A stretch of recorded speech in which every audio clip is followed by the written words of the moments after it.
Hey guys, welcome back. We're finally gonna get this unrestricted tune installed on this bike. There's a couple things I wanna show you guys real quick is how to obviously plug it all in, how to navigate the system, how to get our unrestricted tune installed, and also what our stock tune looks like so that we can see some of the differences and how we can look at a stock tune versus what we're going to do to the bike. Because I think that's neat to know what we're gonna change. I really wanna get rid of some of that engine braking. I think that's gonna be a big deal to get rid of. Without further ado, let's get this thing plugged in and let's get this thing tuned.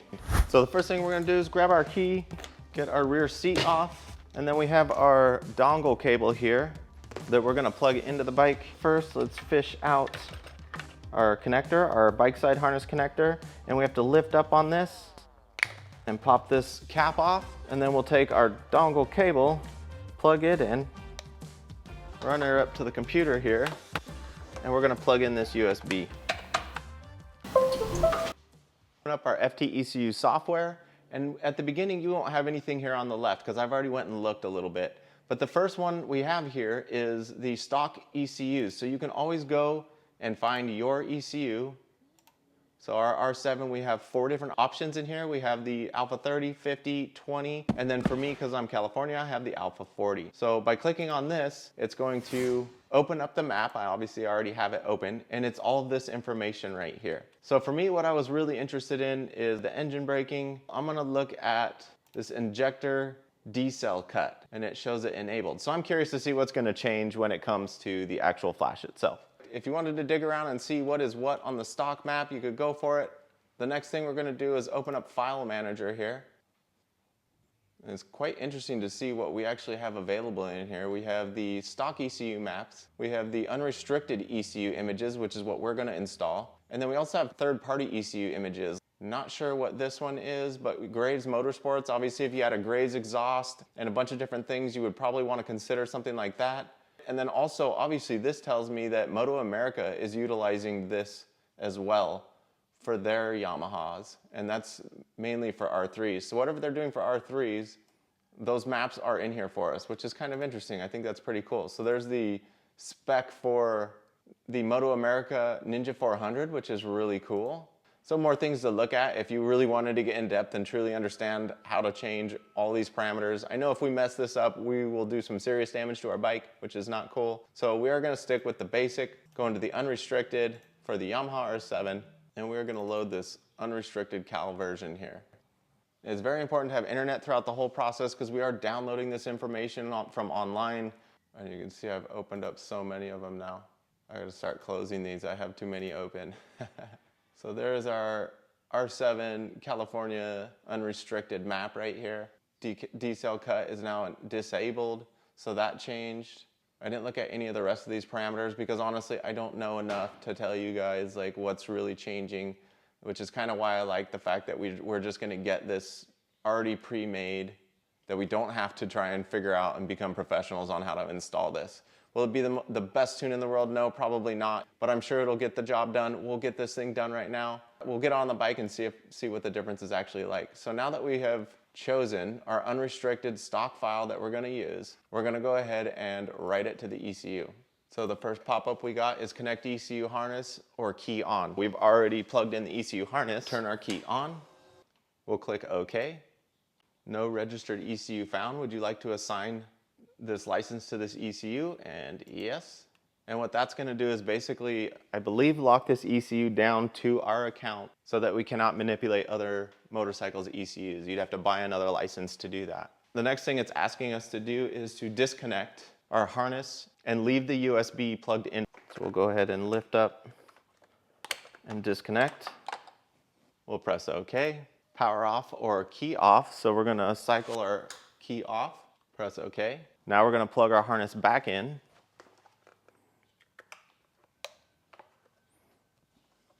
We'll press OK, and then now we're going to power the bike back on. Press OK again, and now we wait. All right, that took friggin' forever. That took like 20 minutes, and it says the write's successful, which is interesting because this bar never changed or anything. And what else was weird is the dashboard said error on it while the process was happening, and as soon as it was done and said the write was complete, the lights flashed on the bike. So probably reset the ECU real quick. Kind of interesting process, but we'll hit OK. I expected a little more feedback than that from the program, but whatever. It says it's installed, so I'm gonna go quickly take this thing for a ride. Go ahead and unplug our harness here. Make sure we put this cap back on, sticker back in. And I'll see you guys in a minute. I'm gonna go for a quick ride, make sure everything's working right, and then I'll go ahead and throw on the GoPro and the helmet, and I'll give you guys my actual impressions of the tune. Quick first ride impressions. I just got back on a short little ride, and yes, I got all the things I was expecting. The engine braking is considerably less. There's still engine braking there. I wouldn't mind a little bit more gone, but the heavy reduction in the engine braking, especially when you're in a corner, like you feel that you're not just being slowed down the whole time, you still have that roll. I was using that front brake way more than I normally do, and that was exactly what I was looking for. As for the power, so far I didn't notice like some crazy gain in power, but it does feel a little bit more powerful than it was, that's for sure. As for the popping, it's pretty much entirely gone. I think the bike popped on me once, even in first gear, coming all the way up to a stop sign, just letting her rev down, not a single pop. It just sounds better, feels better, much better map on this motorcycle. So now I'll take you guys out for the ride so that you guys can get the impressions as well. But loving it so far. What's up, guys? I hope you're enjoying your 4th of July. I know I am definitely enjoying mine. You can tell the bike is just running very, very well now. I think this is a must-do for you. I think if you're gonna put the exhaust on there, even the exhaust, I would say get the dang tune. It's a world of difference. Like not having that annoying popping like right now. Like the bike's not even going anymore. It just sounds nice. And then my definite favorite part of it so far, which I knew I was gonna like, but I didn't know I was gonna like it this much, which is the getting rid of the engine braking. Now, obviously it didn't get rid of all of it. We're still got some engine braking, but the roll through corners is crazy cool. Like for me, I mean, and maybe that's not something everybody wants. You can obviously turn it on if you want. You can re-enable the engine braking.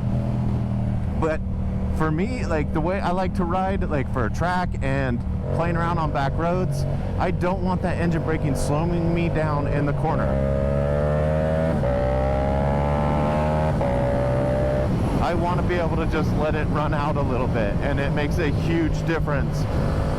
For the way I could like put it to make more sense, I think, is if you're in a corner that you think you should be coming out of the corner in second gear, but when you go in, if you use a little bit too much brake, you can feel that engine braking like doing most of the work for you as you're going into the corner.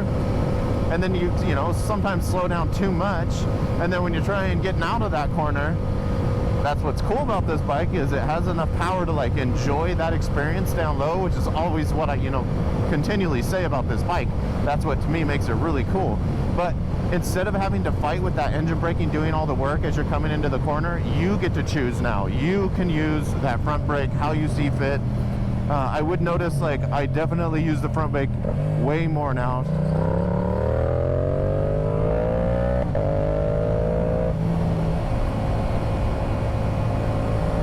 That roll through is just so much more. It's way better. I love it. It is totally how I wanted this bike to feel. Like even right now, I don't feel like the bike's like slowing way down on me. It's way better. And then the shifting, I'm pretty sure, I mean, I didn't look at both maps side by side yet. I think I'm gonna try and print them both out and kind of really analyze what changed.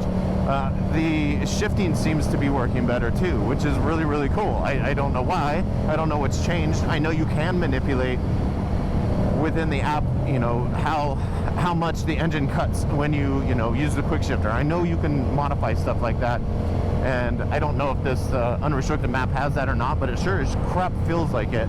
So I think that's really cool.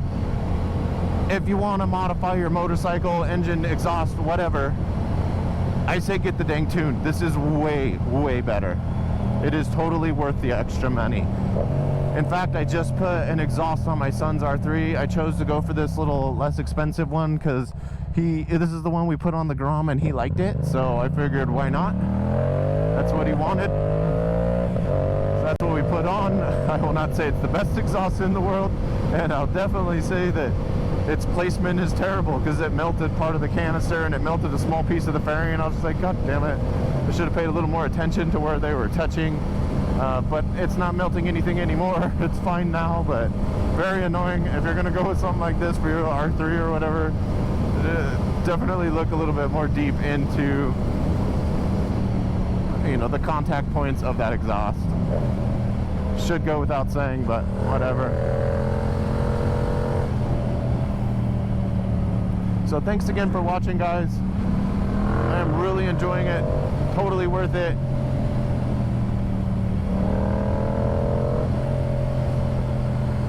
Yeah, see, I have to use way more brake now. Like, that would have like slowed me way down. The engine braking, very cool. So thanks again for watching, guys. I hope you enjoyed this like little exhaust stuff going on. I did have DNA reach out to me and explain to me a little bit about their stage 2 for the air filter. So to revert back to the intake install I did, yes, you could take the dumb rubber cone off of the top, and there is a stage 2 kit that I think I'm going to buy and install for you guys as well, and we'll see if that makes any difference. And then I'll definitely try and get this thing on a dyno at some point. I think that would be pretty cool to see, you know, what did we actually do to this bike from a common stock bike to what it's producing right now. It would be really neat to see. So thanks again for watching, guys.